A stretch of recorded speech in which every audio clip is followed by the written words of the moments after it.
আসসালামু আলাইকুম ওয়া রাহমাতুল্লাহি ওয়া বারাকাতুহু।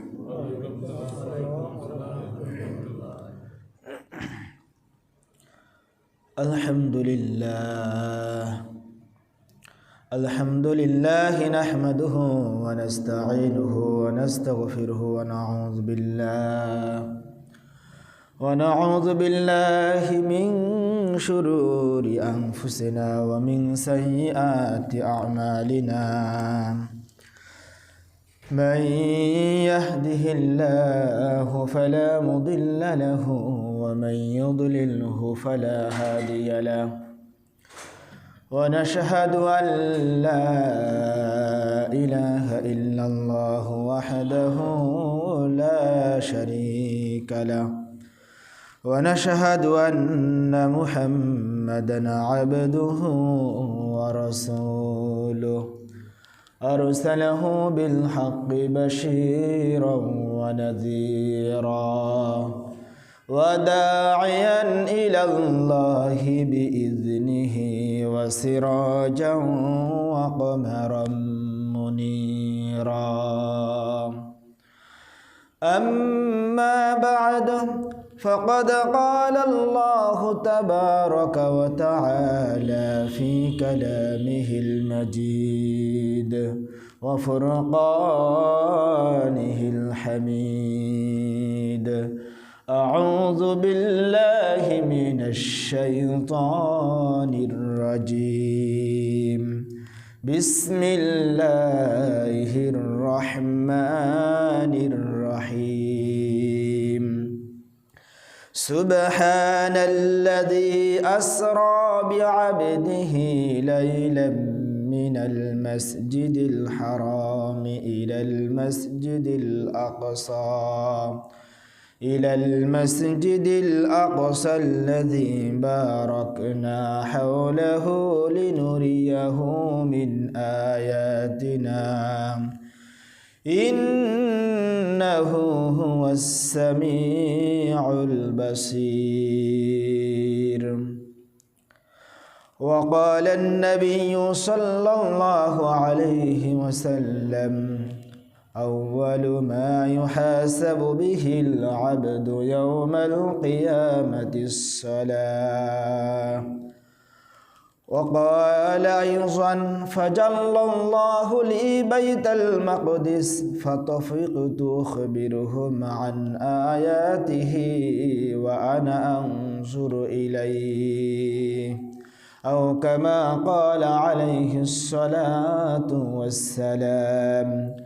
وقال تعالى في شأن حبيبه: ما كان محمد أبا أحد من رجالكم ولكن رسول الله وخاتم النبيين وكان الله بكل شيء عليما.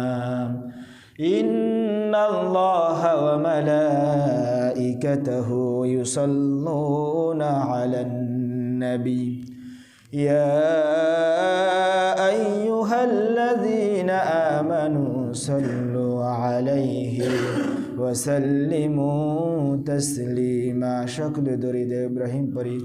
اللهم صل على محمد وعلى آل محمد كما صليت على إبراهيم وعلى آل إبراهيم إنك حميد مجيد.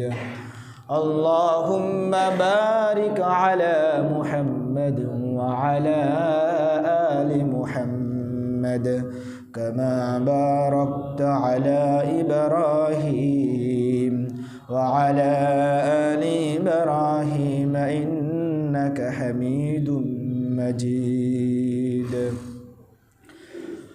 আলহামদুলিল্লাহ, আল্লাহ পাকের লাখ কোটি শুকরিয়া যে মহান আল্লাহ সুবহানাহু ওয়া তাআলা আমাদেরকে দুনিয়ার সমস্ত কাজ কর্ম থেকে ফারেক করে আমাদেরকে মসজিদে আসার তৌফিক দান করেছেন। এজন্য আমরা আল্লাহ পাকের শুকরিয়া আদায় করে সকলেই বলি আলহামদুলিল্লাহ। দরুদ ও সালাম বর্ষিত হোক সেই মহামানবের প্রতি যাহার দেখানো পথেই রয়েছে ইহকালীন কল্যাণ এবং পরকালীন মুক্তি। আমরা সেই নবীর প্রতি আরেকবার ছোট্ট একটি দরুদ পাঠ করি, সকলে বলি সাল্লাল্লাহু আলাইহি ওয়াসাল্লাম। মুহতারাম হাজিরিন, গত জুমায় আমাদের আলোচনা হয়েছিল মেরাজ সম্পর্কে। সেখানে আমরা আলোচনা শুনেছিলাম মেরাজের দুইটা অংশ, একটা হলো ইসরা আর একটা হলো মেরাজ। ইসরার কিছু অংশ হওয়ার পরে ইসরা মোটামুটি একটা পর্যায়ে শেষ হয়েছে এবং মেরাজে আমরা গিয়ে আমাদের সময়ের সংক্ষেপের কারণে আমরা সেখানে সমাপ্ত করেছিলাম। আজকে আমরা মেরাজের বাকি অংশ ইনশাআল্লাহ শুনব। আল্লাহ পাক রব্বুল আলামিন যেন আমাদের প্রত্যেককেই সেই অনুপাতে জীবন গড়ার তৌফিক দান করেন এবং এমন শব্দ যেন আমার মাধ্যমে আল্লাহ পাক মুখ থেকে বের করেন যা আমার এবং আপনাদের সকলের জন্য কল্যাণ করা হয়। আল্লাহ পাক সেই তৌফিক আমাকে দান করেন, আমিন। মুহতারাম হাজিরিন, আল্লাহ সুবহানাহু ওয়া তাআলা এই মাসে আল্লাহর হাবিব সাল্লাল্লাহু আলাইহি ওয়াসাল্লামকে মেরাজে নিয়ে গিয়েছিলেন। সেই দিনটা হচ্ছে আজকে। বাংলাদেশ চাঁদ দেখা কমিটির ঘোষণা অনুযায়ী আজ 16 জানুয়ারি, আজকে রাতেই, মানে এই দিন যাওয়ার পরে যে রাত শুরু হবে এই রাতেই আজকে শবে মেরাজ পালিত হবে। এই ঘোষণা বাংলাদেশ জাতীয় চাঁদ দেখা কমিটিরা তারা এটা ঘোষণা করেছেন অফিসিয়ালভাবে। যেহেতু এই মেরাজ আরবি সব হুকুম আহকামগুলো এগুলো আরবি মাসের সাথে সম্পৃক্ত, এর জন্য এটা চাঁদ দেখার উপর নির্ভরশীল। তো সে আজকেই শবে মেরাজ পালিত হবে। তবে আমাদেরকে মনে রাখতে হবে শবে মেরাজ উপলক্ষে কোনো ধরনের ফরজ বা ওয়াজিব কোনো ইবাদত নেই। আমরা এই রাত্রে অন্য রাত্রে যেমনভাবে আমরা ইবাদত করতে করি সেইভাবেই আমরা এই রাত্রেও ইবাদত করতে পারবো। তবে নির্ধারিত কোনো নামাজ বা শবে মেরাজ উপলক্ষে যে রোজা, হাজারি রোজা নামে একটি প্রচলিত আছে যে শবে মেরাজের একটি রোজা রাখলে 1000 দিনের সওয়াব পাওয়া যায়, এরকম একটি কথা প্রসিদ্ধ আছে। তবে এটা কোনো হাদিস বা কোনো তাফসীর গ্রন্থে আসেনি। এই জন্য আমরা রোজা রাখতে পারি। রাসূল আকরাম সাল্লাল্লাহু আলাইহি ওয়াসাল্লাম রজব মাসে অনেক রোজা রেখেছেন। রজব, শাবান এই মাসগুলোতে আল্লাহর হাবিব সাল্লাল্লাহু আলাইহি ওয়াসাল্লাম বেশি বেশি রোজা রাখছেন। আমরা সেই হিসাবে রোজা রাখতে পারি। তবে শবে মেরাজ উপলক্ষে যে রোজা রাখতে হবে এরকম না। আল্লাহর হাবিব সাল্লাল্লাহু আলাইহি ওয়াসাল্লাম এই মাসে মেরাজে গিয়েছিলেন। তাকে তার ঘর থেকে ফেরেশতা বের করে বাইতুল্লাহর কাছে নিয়ে যাওয়ার পরে তার সিনা মোবারক চাক করেন। এরপরে তার হাত পরিষ্কার করে সেখানে ঈমান এবং হিকমত ঢেলে দিয়ে আবার বক্ষকে আগের অবস্থায় ফিরিয়ে দিয়ে আল্লাহর হাবিব সাল্লাল্লাহু আলাইহি ওয়াসাল্লামকে বোরাকে করে বাইতুল মুকাদ্দাস পর্যন্ত নিয়ে যান। এটাকে বলা হয় ইসরা। এরপরে বাইতুল মুকাদ্দাসে গিয়ে আল্লাহর হাবিব সাল্লাল্লাহু আলাইহি ওয়াসাল্লাম তিনি সমস্ত নবীদেরকে নিয়ে নামাজ পড়াইছিলেন। এখান থেকে আমরা একটা শিক্ষা পাই যে আল্লাহর পাক রব্বুল আলামিন রাসূল আকরাম সাল্লাল্লাহু আলাইহি ওয়াসাল্লামকে জানিয়ে দিয়েছেন, নবী আপনার মাধ্যমে সর্বশেষ যে নবুয়ত এটা আপনাকে আজকে আমি জানিয়ে দিলাম। আপনারই হাতে এখন এই নবুয়তের সর্বশেষ দায়িত্ব, কারণ সব নবীরা আপনার পিছনে আজকে কি নামাজ পড়তেছে। সুবহানাল্লাহ। এরপরে সেখান থেকে আল্লাহ নবী সাল্লাল্লাহু আলাইহি ওয়াসাল্লামকে প্রথম আসমানে, দ্বিতীয় আসমান, চতুর্থ আসমান, এভাবে সপ্তম আসমান পর্যন্ত আমরা গত জুম্মায় আলোচনা শুনেছি। সপ্তম আসমানে একটা ঘর আছে যেটাকে বলা হয় বাইতুল মামুর। কাবা ঘর যেমন মুসলমান মানুষ তাওয়াফ করে, তো সপ্তম আসমানে এরকম একটা ঘর আছে যেখানে ফেরেশতাগণ তাওয়াফ করেন। আল্লাহ নবী সাল্লাল্লাহু আলাইহি ওয়াসাল্লাম বলেন সেই বাইতুল মামুরের বিষয়ে, ওয়াইজা হুয়া ইয়াদখুলুহু কুল্লা ইয়াউমিন ৭০ আলফা মালাকিন লা ইয়াউদুনা ইলাইহি, যে বাইতুল মামুরে এমন ৭০,০০০ ফেরেশতা সেখানে তাওয়াফ করার জন্য আসেন। তারা তাওয়াফ করার পরে যে চলে যান, ভবিষ্যতে তারা আর কখনোই এই তাওয়াফের জন্য আসবেন না। সুবহানাল্লাহ। তার প্রতিদিন ৭০,০০০ ফেরেশতা সেখানে তাওয়াফ করেন। এবং এই ফেরেশতা যাওয়ার পরে প্রতিদিন যে ৭০,০০০ ফেরেশতা তাওয়াফ করেন, এনারা আর কখনোই আসবেন না। তাহলে বোঝেন যে আল্লাহ পাক রব্বুল আলামিন কত অসংখ্য অগণিত ফেরেশতা আল্লাহ পাক সৃষ্টি করেছেন। সুবহানাল্লাহ। অনেক ফেরেশতা আছেন, তারা শুধু দাঁড়িয়ে দাঁড়িয়ে আল্লাহ পাকের তাসবিহ পাঠ করতে থাকবেন, তারা কিয়ামত পর্যন্ত দাঁড়িয়েই থাকবেন। অনেক ফেরেশতা আছে তারা রুকুতে আল্লাহ পাকের তাসবিহ পাঠ করতে আছে, তারা কিয়ামত পর্যন্ত রুকুতেই থাকবে। আবার অনেক আছেন যে যারা সিজদায় আছেন, তো সিজদাতেই কিয়ামত পর্যন্ত তারা থাকবেন। এভাবে আল্লাহ পাক রব্বুল আলামিন অসংখ্য ফেরেশতা তৈরি করেছেন। এবং এই বাইতুল মামুরে আমরা গত জুম্মায় শুনেছিলাম যে হজরতে ইব্রাহিম আলাইহিস সালামের সাথে নবী করিম সাল্লাল্লাহু আলাইহি ওয়াসাল্লামের কথোপকথন হয়েছিল। সেখানে আল্লাহর নবী ইব্রাহিম আলাইহিস সালাম নবী করিম সাল্লাল্লাহু আলাইহি ওয়াসাল্লামকে বেশ কিছু উপদেশ দিয়েছিলেন। এর মধ্যে তিনি আমাদেরকে উপদেশ দিয়েছেন যে তোমার উম্মতকে বলবে তারা যেন জান্নাতের মধ্যে গাছ লাগায়। আমাদের মনে আছে গাছ লাগানোর কথা? তা কিভাবে গাছ লাগাবো? তিনি বলে দিয়েছেন যে তোমার উম্মত যেন বেশি বেশি করে তাসবিহ পড়ে, সুবহানাল্লাহ, আলহামদুলিল্লাহ, লা ইলাহা ইল্লাল্লাহু, আল্লাহু আকবার। এই তাসবিহটা যেন বেশি বেশি পাঠ করে।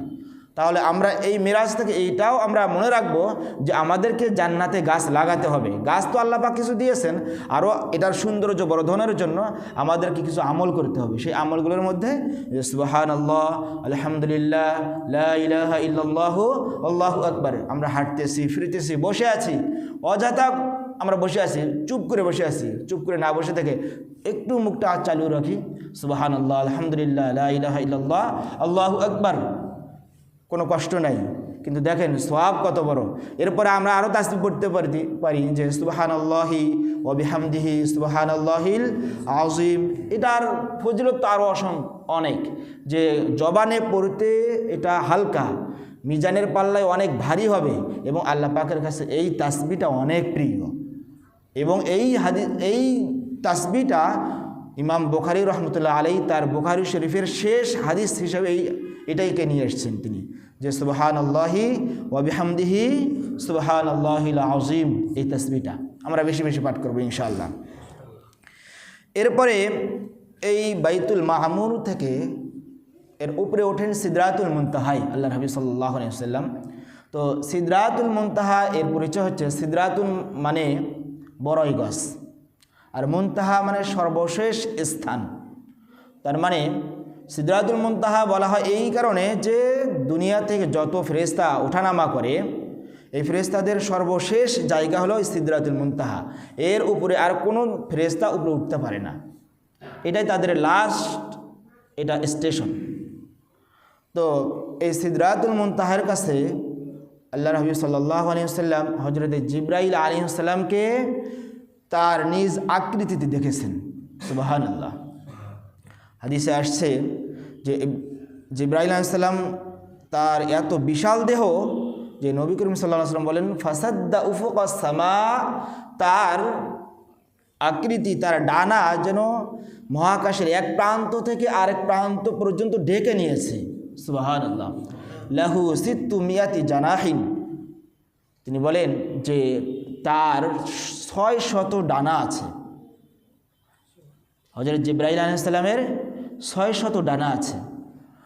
এইটা নবী করিম সাল্লাল্লাহু আলাইহি ওয়াসাল্লাম যে জিবরাইল আলাইহিস সালামকে দেখেছেন, এটা কোরআনেও আল্লাহ পাক রব্বুল আলামিন সূরা নাজমের মধ্যে বলেন, ওয়ালাকাদ রাআহু নাজলাতান উখরা ইনদা সিদরাতিল মুনতাহা ইনদাহা জান্নাতুল মাওয়া।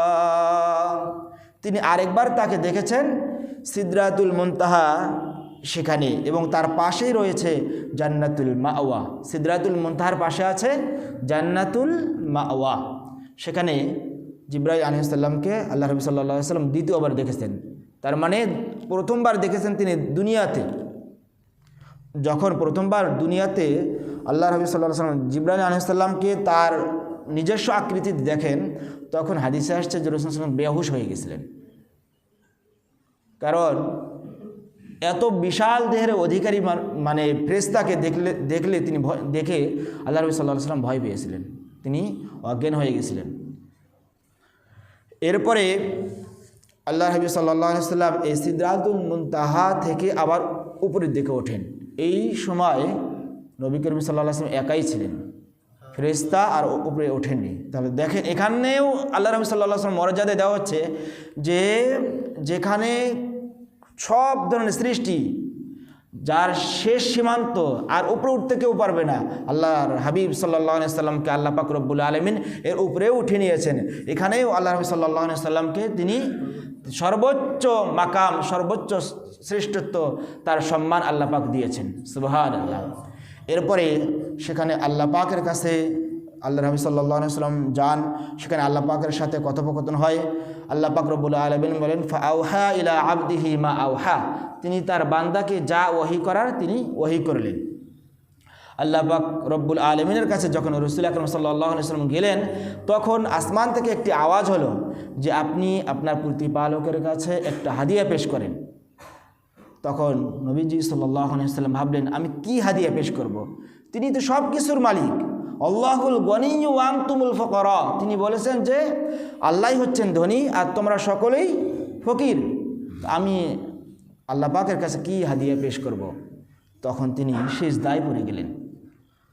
সিজদায় যাওয়ার পরে আল্লাহ পাক রব্বুল আলামিন নবীজি সাল্লাল্লাহু আলাইহি ওয়াসাল্লামের জবান মোবারক থেকে কিছু বাক্য বের করলেন।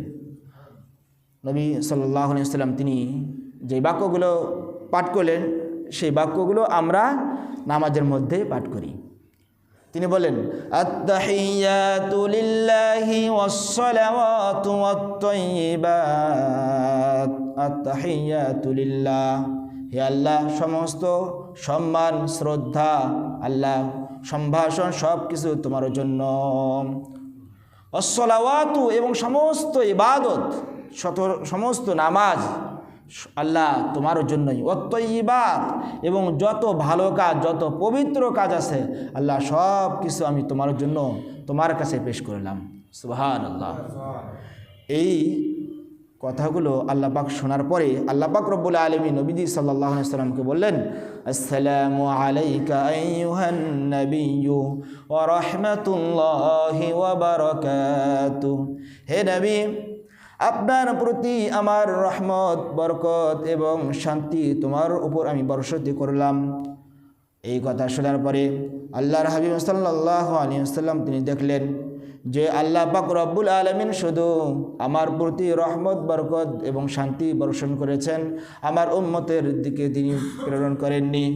তখন আল্লাহর হাবিব সাল্লাল্লাহু আলাইহি ওয়াসাল্লাম আল্লাহ পাক রব্বুল আলামিনকে লক্ষ্য করে তিনি আবেদন করে বললেন, আসসালামু আলাইনা ওয়া আলা ইবাদিল্লাহিস সালিহিন, হে আল্লাহ শুধু আমার উপরে কেন, আমাদের সকলের উপরে এবং যারা সৎ বান্দা আল্লাহ তুমি তাদের প্রতিও তোমার এই শান্তি বর্ষণ করুন।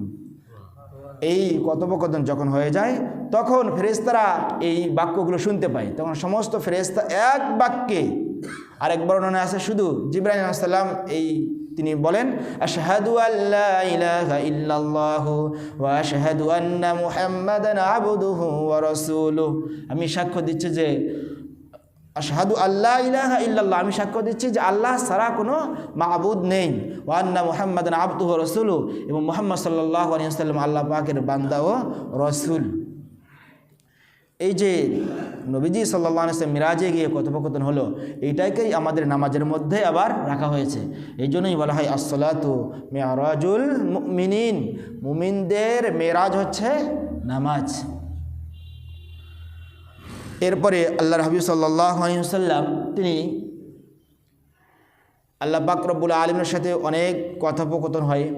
এরপরে আল্লাহ পাক রব্বুল আলামিন বেশ কিছু হাদিয়া দেন, নিজ হাতে নিজে স্বয়ং কোনো ফেরেশতার মাধ্যমে না, আল্লাহ পাক রব্বুল আলামিন নিজে রাসূল আকরাম সাল্লাল্লাহু আলাইহি ওয়াসাল্লামকে হাদিয়া দেন। তিনটা হাদিয়া, একটা হলো তিনি নামাজ দেন। নামাজটা আমরা জানি যে 50 ওয়াক্ত দিয়েছিলেন, এরপরে কমতে কমতে 5 ওয়াক্ত, তবে 50 ওয়াক্তেরই সওয়াব দিয়েছেন। এখান থেকে আল্লাহর হাবিব সাল্লাল্লাহু আলাইহি ওয়াসাল্লামকে একটি সুসংবাদ দেওয়া হয়েছে যে আপনার উম্মত তারা ইবাদত কম করবে কিন্তু সওয়াব তাদের জন্য বেশি হবে। সুবহানাল্লাহ। এবং সেখানে আল্লাহর হাবিব সাল্লাল্লাহু আলাইহি ওয়াসাল্লামকে আল্লাহ পাক রব্বুল আলামিন বলেন যে আপনার উম্মত একটা ভালো কাজ করার ইচ্ছা পোষণ করলেই আমি আল্লাহ পাক রব্বুল আলামিন তার জন্য একটা সওয়াব লিপিবদ্ধ করব। সুবহানাল্লাহ। আর এই ভালো কাজটা সম্পাদনের পরে আমি তাকে 10 গুণ বৃদ্ধি করে দেব। সুবহানাল্লাহ। আর কেউ যদি কোনো অন্যায় কাজের ইচ্ছা পোষণ করে তাহলে আমি তার গুনাহ লিখব না যতক্ষণ না সেই গুনাহের কাজটা সে সম্পাদন করেছে। যখন সে গুনাহটা করবে তখন আমি ওই একটাই লিখব, বেশি লিখব না। সুবহানাল্লাহ। তাহলে দেখেন সওয়াব বেশি হবে নাকি গুনাহ বেশি হবে? সওয়াবটাই বেশি হবে। আল্লাহ পাক রব্বুল আলামিন আমাদেরকে কত মহব্বত করেন যে আমাদের সওয়াব যেন বেশি হয়, এই দিকেই আল্লাহ পাক রব্বুল আলামিন লক্ষ্য করেছেন। এরপরে আল্লাহ পাক রব্বুল আলামিন নবী করিম সাল্লাল্লাহু আলাইহি ওয়াসাল্লামকে সূরা বাকারার শেষ 2 আয়াত দিয়েছেন। তাফসিরে মারিফুল কোরআনে এসেছে যে এই 2 আয়াত, সূরা বাকারার শেষ 2 আয়াত, এই 2 আয়াত আল্লাহ পাক রব্বুল আলামিন আসমান জমিন তৈরি করার 2000 বছর আগেই আল্লাহ পাক রব্বুল আলামিন নিজ হাতে এটা লিপিবদ্ধ করেছেন। সুবহানাল্লাহ। এটার অনেক ফজিলত আছে, আমরা চেষ্টা করব এটাকে মুখস্থ করার, যে আমরা রাসূল থেকে শেষ পর্যন্ত। এটার ফজিলত, এটা তাহাজ্জুদের স্থলাভিষিক্ত। কোনো ব্যক্তি যদি তাহাজ্জুদ নামাজ না পড়েন কিন্তু ঈশার নামাজের পরে এই আয়াত দুটাকে তেলাওয়াত করে যদি ঘুমিয়ে যান, যদি তারা তাহাজ্জুদ নামাজ নাও পড়েন, আল্লাহ পাক রব্বুল আলামিন তাহাজ্জুদের সওয়াব তার আমল নামে লিপিবদ্ধ করবেন। সুবহানাল্লাহ। এমনকি হযরতে আলী রাদিয়াল্লাহু আনহু তিনি বলেছেন, যেই ব্যক্তির জ্ঞান আছে, যার বুদ্ধি আছে, সে কখনোই এই 2 আয়াত না পড়ে ঘুমাবে না। তাহলে কত গুরুত্বপূর্ণ একটি দোয়া। আল্লাহ নবী সাল্লাল্লাহু আলাইহি ওয়াসাল্লাম বলেছেন যে তোমরা এই 2টা আয়াত তোমরা নিজেরা শিখবে, তোমাদের পরিবারের লোকদেরকে শিক্ষা দেবে, সন্তানদেরকে শিক্ষা দেবে, স্ত্রীদেরকে শিক্ষা দেবে। এবং এটা অত্যন্ত একটা গুরুত্বপূর্ণ একটা দোয়া। আমরা চেষ্টা করব ইনশাআল্লাহ সূরা বাকারার শেষ 2 আয়াত মুখস্থ করার। এরপরে আল্লাহ পাক রব্বুল আলামিন তার কাছ থেকে নবীজি সাল্লাল্লাহু আলাইহি ওয়াসাল্লাম দুনিয়াতে আগমন করলেন। আসার পরে ফজর নামাজ আদায় করলেন। এরপরে বাইতুল্লাহর পাশে তিনি চিন্তিত অবস্থায় বসে আছেন। তিনি ভাবতেছেন যে আমি রাতে যে মিরাজ আমার হয়ে গেল, এটা যদি আমি মানুষদের সামনে প্রকাশ করি তাহলে তারা আমাকে মিথ্যা প্রতিপন্ন করবে, এই চিন্তা তিনি করতেছেন। আল্লাহর হাবিব সাল্লাল্লাহু আলাইহি ওয়াসাল্লাম বলেন, সর্বপ্রথম যেই লোকটার সাথে আমার দেখা হয় সেটা হলো আল্লাহর শত্রু আবু জাহাল। আবু জাহালের সাথে আমার সাক্ষাৎ। সে আমাকে এসে বলে, হাল কানা মিন শাইইন খাবরিন, কোনো খবর আছে ভাতিজা, কোনো খবর আছে? রাসূল সাল্লাল্লাহু আলাইহি ওয়াসাল্লাম বলেন, হ্যাঁ খবর আছে। বলছে কী খবর? আমাকে আজকে মিরাজ করা হয়েছে, আজকে আমি মিরাজে গিয়েছিলাম। বলছে কত দূর? বাইতুল মাকদিস পর্যন্ত গিয়েছিলাম, সেখান থেকে 7 আসমান পর্যন্ত ভ্রমণ করে আল্লাহ পাকের সাক্ষাৎ করে আবার আমি চলে আসছি। বলছে তাই? আবু জাহাল ভাবছে, যাক আজকে একটা সুযোগ পাওয়া গেল নবীজিকে আজকে মিথ্যাবাদী প্রমাণিত করার। সে যে মিথ্যুক এটা আজকে আমরা প্রমাণিত করব, আজকে একটা সুযোগ পেলাম। তো বলছে, ভাতিজা তুমি যে আমাকে যে কথাটা বললা, এই কথা কি তুমি বলতে পারবা তোমার জাতির কাছে? হ্যাঁ বলতে পারবো। ঠিক আছে, তাহলে আমি ডাক দিই।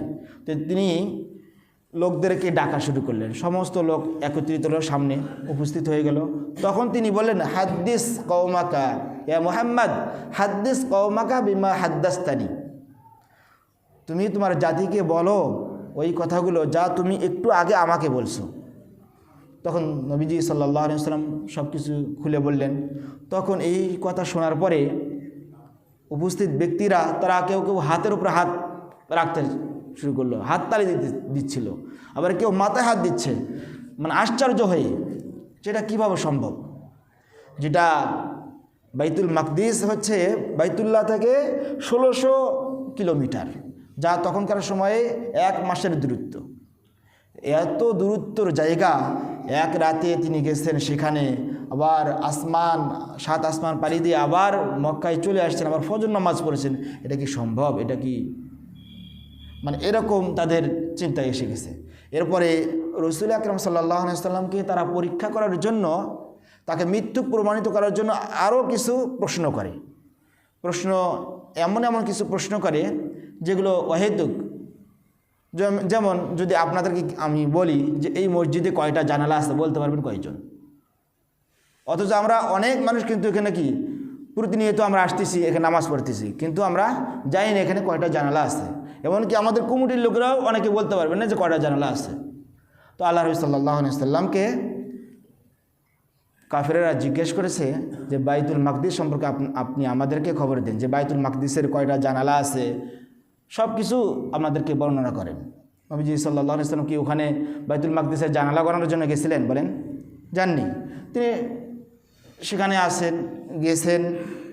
এরপরে আল্লাহ নবী সাল্লাম যা সম্ভব তিনি বলতেছেন, তাদের উত্তর দিচ্ছেন। এমনকি এমন কিছু প্রশ্ন করেছে রাসূল আকরাম সাল্লাল্লাহু আলাইহি সাল্লাম, তখন সংশয় তৈরি হয়েছে যে কি বলবো এখন। তিনি অনেক পেরেশানিতে পড়ে গেছেন। আল্লাহ পাক রব্বুল আলামিন তখন বাইতুল মাকদিসটাকে রাসূল আকরাম সাল্লাল্লাহু আলাইহি ওয়াসাল্লামের সামনে উদ্ভাসিত করেছেন। সুবহানাল্লাহ। হাদিসে আসছে, ফাজাল্লাল্লাহু লি বাইতুল মাকদিস ফাতাফাকতু উখবিরুহুম আন আয়াতিহি ওয়া আনা আনজুরু ইলাইহি। যে বাইতুল মাকদিসটাকে আল্লাহ পাক রব্বুল আলামিন আমার সামনে তুলে ধরেন, আমি তখন তাদের প্রশ্নগুলো, তারা যা আমাকে প্রশ্ন করে, আমি সেই প্রশ্নের উত্তর এই বাইতুল মাকদিসটাকে দেখে দেখে দিচ্ছিলাম। সুবহানাল্লাহ। দেখেন, কাফেরেরা নবী করিম সাল্লাল্লাহু আলাইহি ওয়াসাল্লাম যত তাকে লাঞ্ছিত করার চেষ্টা করেছে, আল্লাহ পাক রব্বুল আলামিন নবী করিম সাল্লাল্লাহু আলাইহি ওয়াসাল্লামকে ততই সম্মানিত করেছেন। রাতের বেলায় তো একটা অলৌকিক ঘটনা হয়ে গেল, আবার দিনের বেলাও ফজরের পরে আরেকটা অলৌকিক ঘটনা, যে বাইতুল মাকদিসটাকে আল্লাহ পাক রব্বুল আলামিন তার সামনে উপস্থিত করেছেন। সুবহানাল্লাহ। এরপরে উপস্থিত লোকজন সবাই বলল, হ্যাঁ, যা বলেছেন তার তো সব সত্যি। কিন্তু তবুও তাদের অনেকের ভাগ্যে ঈমান আনার এই সুযোগটা তাদের হয়নি। আল্লাহ পাক রব্বুল আলামিন নবী করিম সাল্লাল্লাহু আলাইহি ওয়াসাল্লামকে এই মর্যাদা দিয়েছিলেন সবে মেরাজের। কেউ যদি এটাকে অস্বীকার করে তাহলে সেই জন্য কোরআনকেই অস্বীকার করবে। হাদিসে ইসলামী একটি আকীদা হচ্ছে, মান ইনকারাল ইসরা ফাকাদ কাযযাবাল কুরআন ওয়া মান কাযযাবাল কুরআনা ফাকাদ কাফারা। যে ব্যক্তি ইসরাকে, মেরাজকে যারা অস্বীকার করবে, তারা সে যেন কোরআনকে অস্বীকার করলো, নাউজুবিল্লাহ। আর যে কোরআনকে মিথ্যা প্রতিপূর্ণ করবে, অস্বীকার করবে, সে কাফের হয়ে যাবে।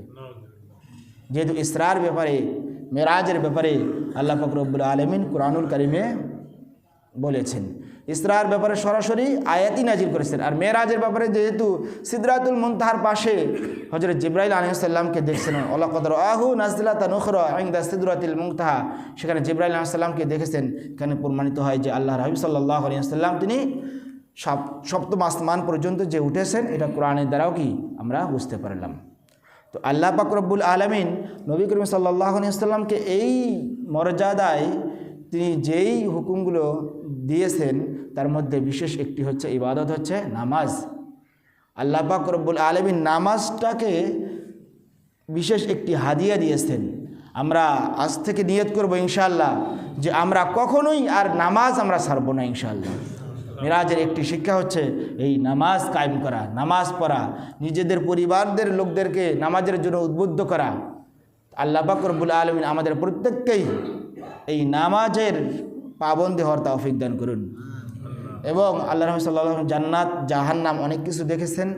আমরা ইনশাআল্লাহ পর্যায়ক্রমে এক সময় আমরা জান্নাতে কী কী দেখেছেন এবং জাহান্নামে কী দেখেছেন, আমরা এগুলো বিষয় ইনশাআল্লাহ আলোচনা এক সময় করব ইনশাআল্লাহ। আল্লাহ পাক রব্বুল আলামিন আমাদের প্রত্যেককেই তার রেজামন্দি হাসিল করার তৌফিক দান করুন। সকলে বলি আমিন। ওয়া আখিরু দাওয়ানা আলহামদুলিল্লাহি রাব্বিল আলামিন।